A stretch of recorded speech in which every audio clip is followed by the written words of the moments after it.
नमस्कार बच्चों, एसएसएलसी परीक्षा मार्गदर्शी हिंदी पाठ 17।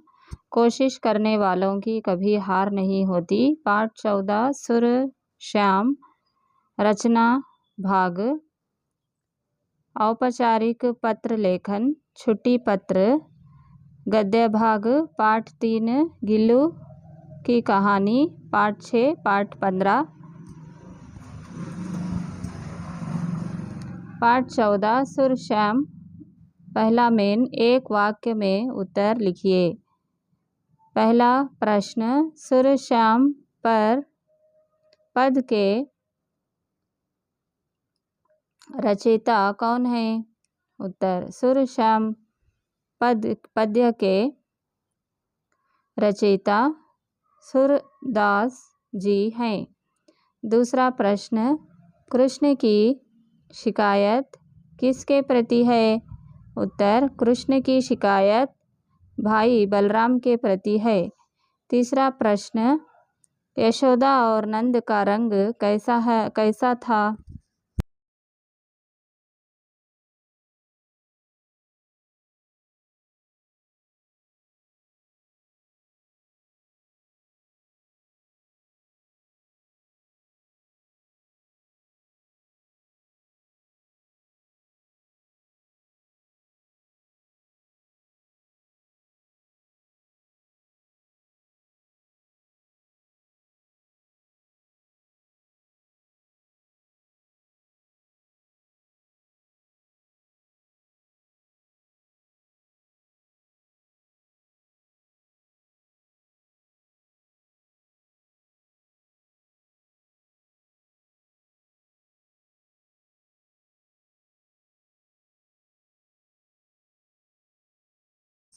उत्तर, यशोदा और नंद का रंग गोरा था। चौथा प्रश्न, चुटकी दे देकर हंसने वाले कौन थे? उत्तर, चुटकी दे देकर हंसने वाले ग्वाला बच्चे थे। पांचवा प्रश्न, यशोदा किसकी कसम खाती है? उत्तर, यशोदा गोधन की कसम खाती है। छठवां प्रश्न, बालकृष्ण किससे शिकायत करता है? उत्तर, बालकृष्ण माता यशोदा से शिकायत करता है। सातवां प्रश्न, बलराम के अनुसार किसे मोल लिया गया है? उत्तर, बलराम के अनुसार कृष्ण को मोल लिया गया है। आठवां प्रश्न, बालकृष्ण का रंग कैसा था? जून 18।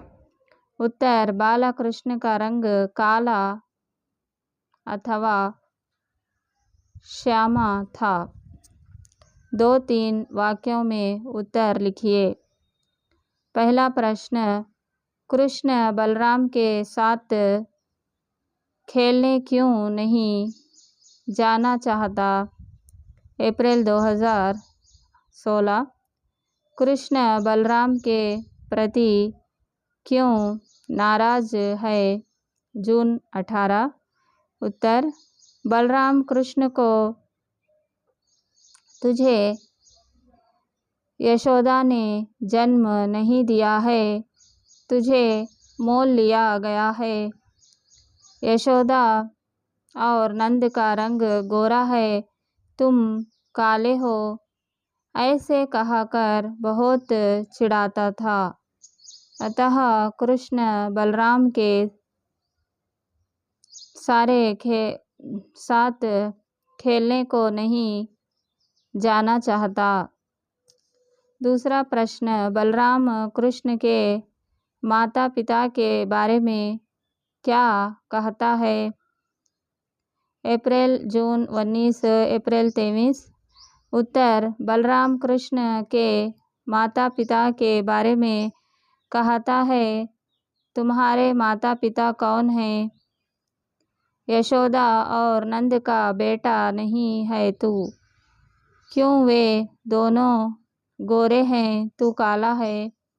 तीसरा प्रश्न, कृष्ण अपनी माता यशोदा के प्रति क्यों नाराज है? सितंबर 20।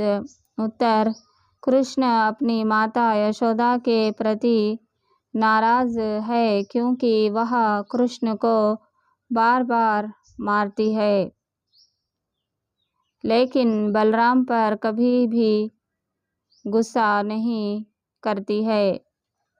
चौथा प्रश्न, बालकृष्ण अपनी माता से क्या क्या शिकायतें करता है? जून 17, जून 22, जून 23, अप्रैल 24। कृष्ण अपनी माता यशोदा से क्या क्या शिकायतें करता है? जून 24। उत्तर, बालकृष्ण अपनी माता से शिकायत करता है, मुझे भैया बहुत चिढ़ाता है। तू यशोदा और नंद का बेटा नहीं है क्योंकि वे दोनों गोरे हैं, तू काला है। तुझे मोल लिया गया है, तू तो मुझे ही मारते हैं। भैया बलराम को कभी नहीं डांटती है। पांचवा प्रश्न, यशोदा कृष्ण के क्रोध को कैसे शांत करती है? अप्रैल 18। माता यशोदा कृष्ण की नाराजगी कैसे दूर करती है? अप्रैल 2016। क्रोधित कृष्ण को यशोदा कैसे शांत करती है? जून 2016। यशोदा कृष्ण को कैसे मनाती है? अप्रैल 17। यशोदा कृष्ण को कैसे शांत करती है? अप्रैल 20, अप्रैल 22।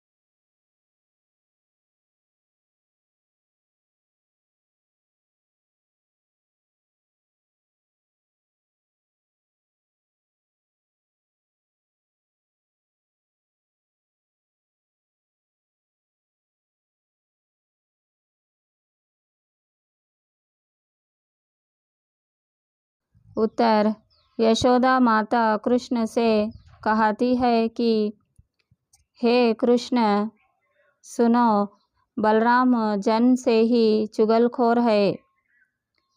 गोधन की कसम खाकर कहती हूँ, मैं ही तेरी माता और तुम मेरे पुत्र हो। इस प्रकार यशोदा कृष्ण के क्रोध को शांत करती है।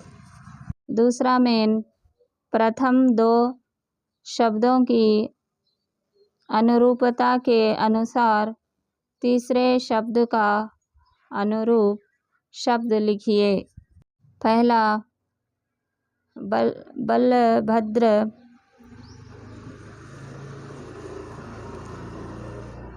बलराम, कान्हा कृष्णा, जून 24। दूसरा, जसोदा माता, नंद पिता।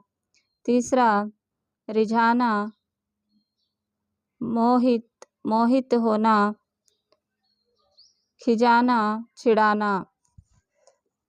चौथा, बलबीर, बलराम, जसोदा, यशोदा। पांचवा, तुलसीदास, राम भक्ति शाखा, सूरदास, जून 2015।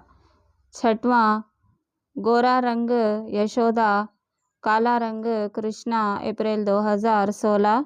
सातवां, भोला भाला कृष्ण, चुगलखोर, बलराम जून 18 अप्रैल 20। 8वां बालकृष्ण का रंग काला, नंद और यशोदा का रंग गोरा जून 19। 9वां कृष्णा को चिढ़ाने वाले बलराम, चुटकी देकर हंसने वाले ग्वाला बच्चे सितंबर 20। 10वां भोला भाला बालकृष्ण, चुगलखोर बलराम अप्रैल 22। 11वां चुगलखोर बलराम भोला भाला कृष्णा जून 22। 12वां कृष्णा को चिढ़ाने वाला बलराम, कृष्णा को मनाने वाली यशोदा अप्रैल 23। 13वां कृष्ण का रंग काला, यशोदा का रंग गोरा जून 23। 14वां भोलापन बालकृष्ण, वात्सल्य यशोदा अप्रैल 24। पाठ 17 कोशिश करने वालों की कभी हार नहीं होती। कवि सोहनलाल द्विवेदी। निम्नलिखित पद्यभाग पूर्ण कीजिए। असफलता डैश डैश कभी हार नहीं होती।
उत्तर असफलता एक चुनौती है, इसे स्वीकार करो।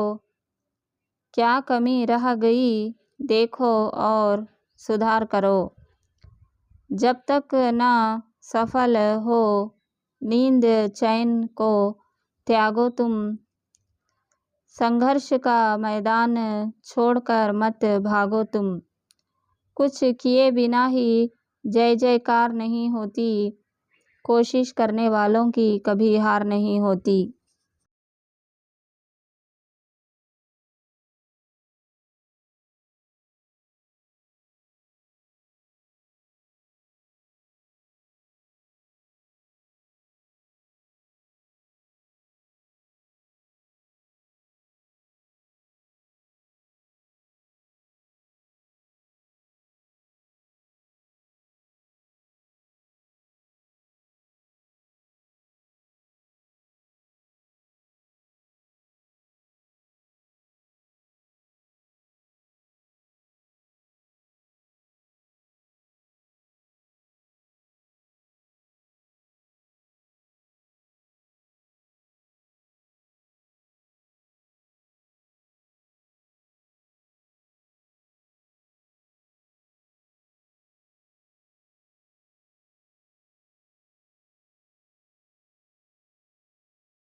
रचना भाग औपचारिक पत्र लेखन छुट्टी पत्र दिनांक 25/3/2025 प्रेषक अ ब क 10वीं कक्षा गवर्नमेंट हाई स्कूल मैसूरू सेवा में मुख्य उपाध्यापक गवर्नमेंट हाई स्कूल मैसूरू।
विषय छुट्टी के लिए प्रार्थना पत्र।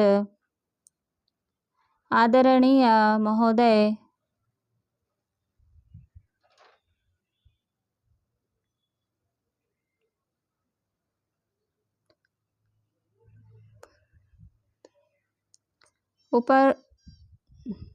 उपयुक्त विषय के संबंध में आपसे निवेदन है कि आज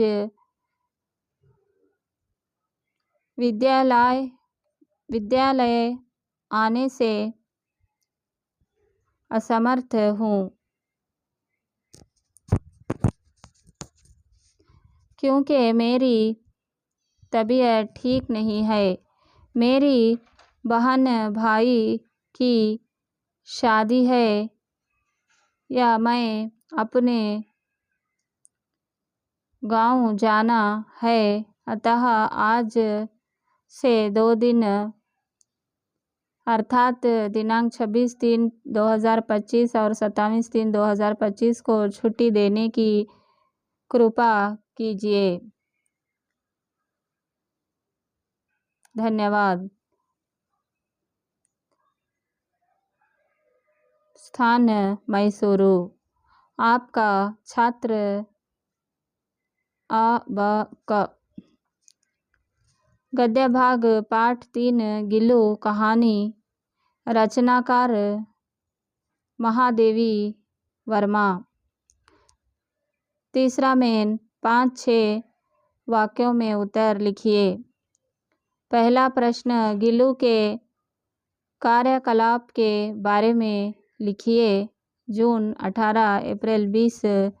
गिल्लू के क्रियाकलापों के बारे में लिखिए। जून 2015। उत्तर, गिल्लू लेखिका लिखते समय उनके ध्यान अपनी ओर आकर्षित करने के लिए उसके पैर तक आकर सर्रे से पर्दे पर चढ़ जाता। भूख लगने पर चिक चिक ध्वनि करके लेखिका को खाना देने की सूचना देता था। घर से बाहर जाकर गिलहरी झुंड के नेता बनकर दिन भर डाल पर उछलता कूदता रहता। ठीक 4 बजे घर लौटकर अपने झूले में झूलता। लेखिका को चौंकाने के लिए फूलदानों के फूलों में पर्दे की चुन्नट में और मौनजूही पत्तियों में छिप जाता था। दूसरा प्रश्न, गिल्लू के अंतिम दिनों का वर्णन कीजिए। अप्रैल 20 जून 22। गिल्लू के दुखद अंत के बारे में लिखिए। सितंबर 20। उत्तर, गिल्लू की जीवनावधि 2 वर्षों से अधिक नहीं होती। अंतिम दिनों के अवसर पर उसके दिन भर ना कुछ खाया और ना बाहर गया। जब उसके पंजे ठंडे हो गए थे तब लेखिका ने हीटर जलाकर उष्णता देने का प्रयत्न किया। फिर भी प्रभात की प्रथम किरणों के साथ ही वह चिर निद्रा में सो गया। तीसरा प्रश्न, गिल्लू के प्रति महादेवी वर्मा जी की ममता का वर्णन कीजिए। गिल्लू के प्रति महादेवी वर्मा जी के प्रेम भाव का वर्णन कीजिए। जून 23। गिल्लू के प्रति लेखिका अपना प्रेम कैसे प्रकट करती है, बताइए। जून 24। उत्तर, महादेवी वर्मा जी सचमुच ममतामयी है। उन्होंने घायल गिलहरी को हौले से उठाकर अपने कमरे में लाकर उसके प्राण बचाए। गिलहरी के प्रिय खाद्य या बिस्कुट खिलाया। थाली के पार बैठकर स्वच्छता से खाना सिखाया। उसे रहने के लिए हल्की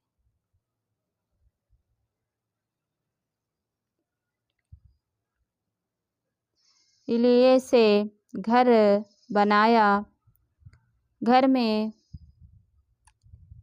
बिल्ली और कुत्तों से उसकी रक्षा की। उसके पंजे ठंडे होने पर हीटर जलाकर उसे उष्णता दे दी।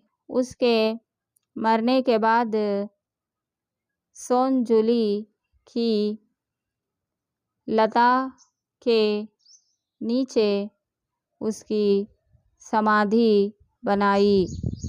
इस प्रकार गिल्लू के प्रति लेखिका ने अपनी ममता निभाई।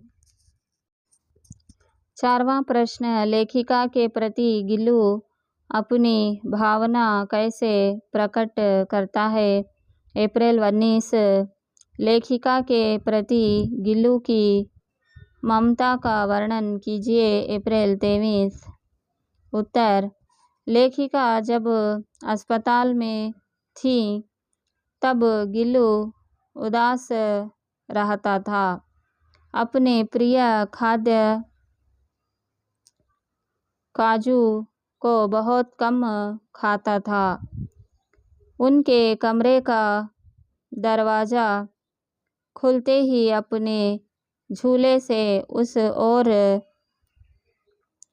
दौड़ता, किंतु वह किसी और को देखकर निराशा होकर लौट जाता। लेखिका की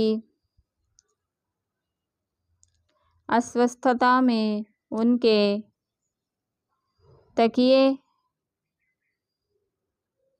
से सिरहाने बैठकर अपने नन्हे पंजों से उनके सिर और बाल सहलाता था। इस प्रकार गिल्लू अपने भावना प्रकट करता था। पाठ 6 बसंत की सच्चाई एकांकी। रचनाकार विष्णु प्रभाकर।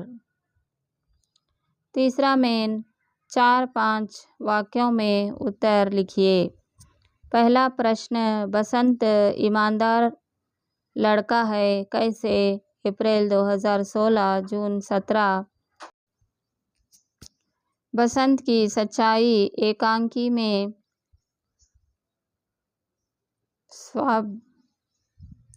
स्वाभिमानी बसंत की ईमानदारी कैसे व्यक्त हुई है? जून 2016। बसंत की ईमानदारी का परिचय सोदाहरण दीजिए। अप्रैल 18। बसंत की ईमानदारी का परिचय दीजिए। जून 18 जून 22। बसंत के उत्तम गुणों का वर्णन कीजिए। अप्रैल 19। स्वाभिमानी बसंत का परिचय दीजिए। सितंबर 20। बसंत एक स्वाभिमानी और ईमानदार लड़का है कैसे? स्पष्ट कीजिए। अप्रैल 23।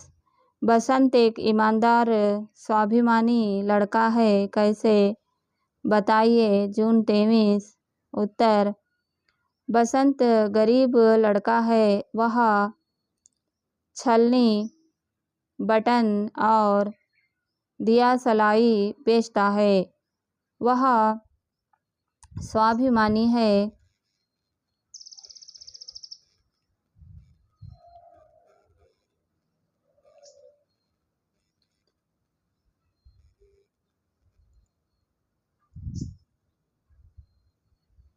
भीख मांगना बुरा मानता है। ईमानदारी से अपनी चीज़ें बेचकर पैसे लेना चाहता है। राजकिशोर बिना छलनी खरीदे मुफ्त में 2 पैसे देने के लिए तैयार थे, पर बसंत साफ इनकार करता है और यह भीख कहता है। मैं भीख नहीं मांगूंगा। राजकिशोर को जो पैसे लौटाना था उसे देने के लिए अपने छोटे भाई के हाथ में पैसे देकर भेजने की घटना भी उसकी ईमानदारी साबित करती है। दूसरा प्रश्न, राजकिशोर के मानवीय व्यवहार का परिचय दीजिए। अप्रैल जून 2016 जून 17 जून 23। पंडित राजकिशोर के परोपकारी गुणों का परिचय दीजिए। अप्रैल 17। पंडित राजकिशोर की परोपकारिता अनुसरणीय है। स्पष्ट कीजिए। अप्रैल 19। पंडित राजकिशोर के मानवीय गुण अनुसरणीय हैं कैसे? बताइए। जून 19। राजकिशोर के दया गुण और सेवा भाव का वर्णन कीजिए। अप्रैल 23। पंडित राजकिशोर के मानवीय व्यवहार का परिचय दीजिए। अप्रैल 24। उत्तर, जब बसंत कुछ ना कुछ खरीदने के लिए बार बार राजकिशोर से विनती करता है, तब बिना छलनी खरीदे पंडित राजकिशोर 2 पैसे देने के आगे बढ़ते हैं। जब बसंत मुफ्त में लेना मना करता है, तब नोट देकर भुना लाने के लिए बाजार भेजते हैं। 15 मिनट होने पर भी बसंत नहीं लौटा। एक दिन बसंत के भाई प्रताप पंडित राजकिशोर के घर आ जाता है। बसंत ने पंडित राजकिशोर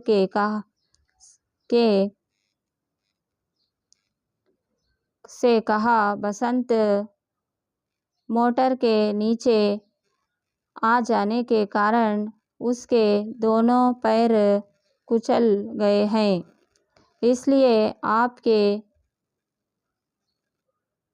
देने भुने को ना दे सका, इसलिए वह मुझे भेजा है। पंडित राजकिशोर अमर सिंह से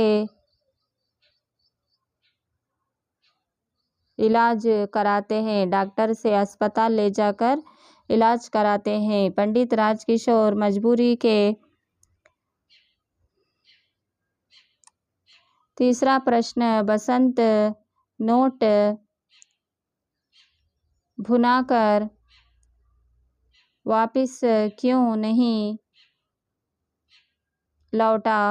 कारण स्पष्ट कीजिए। अप्रैल 24। उत्तर, बसंत जब नोट भुनाकर लौट रहा था तो एक मोटर के नीचे आ गया।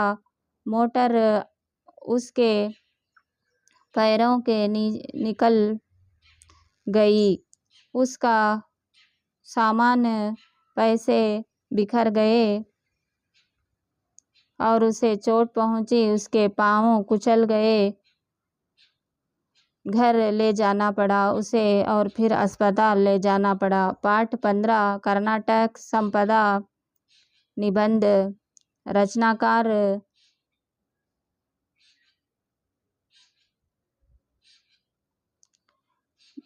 दूसरा में 4-5 वाक्यों में उत्तर लिखिए। पहला प्रश्न, कर्नाटक के प्राकृतिक सौंदर्य का वर्णन कीजिए। अप्रैल 23। कर्नाटक की प्राकृतिक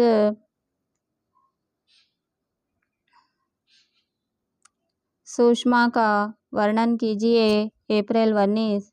कर्नाटक की प्राकृतिक सुषमा नयन मनोहर है, कैसे? स्पष्ट कीजिए। जून 19।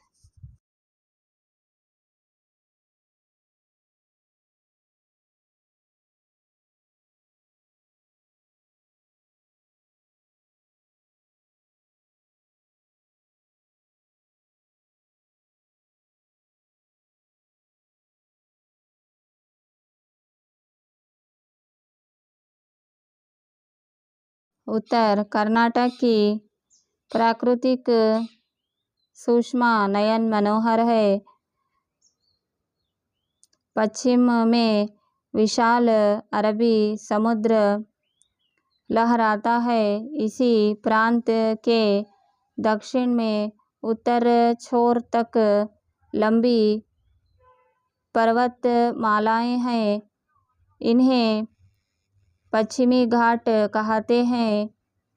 इन्हीं घाट के कुछ भाग को सह्याद्री कहलाता है। दक्षिण नीलगिरी पर्वतमालाएं शोभायमान है। दूसरा प्रश्न, कर्नाटक की शिल्पकला का परिचय दीजिए। अप्रैल 18। जून 22। कर्नाटक के शिल्पकला और वास्तुकला का वर्णन कीजिए।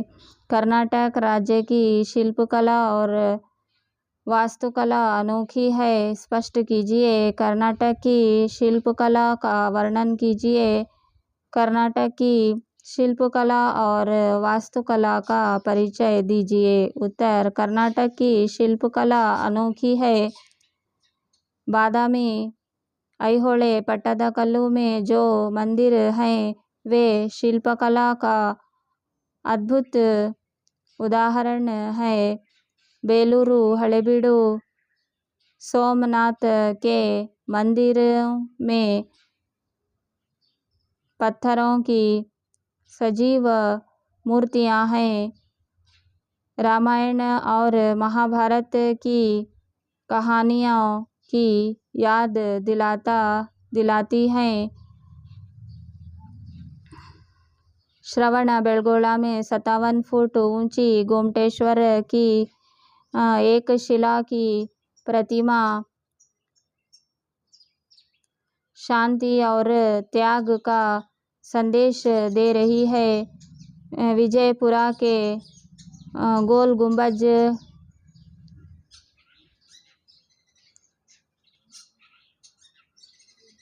विस्परिंग गैलरी वास्तुकला का आधुनिक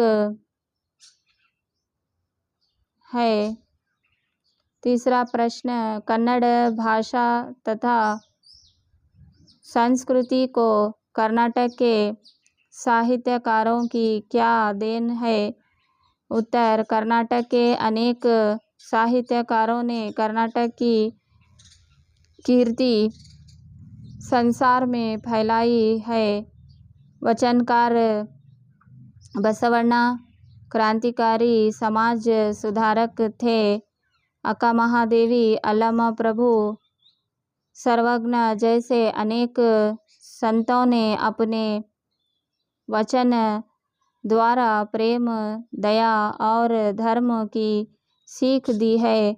पुरंदरदास, कनकदास आदि कवियों ने भक्ति, नीति और सदाचार के गीत गाए हैं। पंपा, रन्ना, पोन्ना, कुमारव्यासा, हरिहर, राघवांका आदि कवियों ने कन्नड़ साहित्य को समृद्ध बनाया है। अब तक कर्नाटक के 8 साहित्यकारों को ज्ञानपीठ पुरस्कार दे चुके हैं। यह कन्नड़ भाषा, साहित्य, संस्कृति तथा कर्नाटक के लिए गौरव का विषय है। चौथा प्रश्न, बेंगलुरु विश्व भर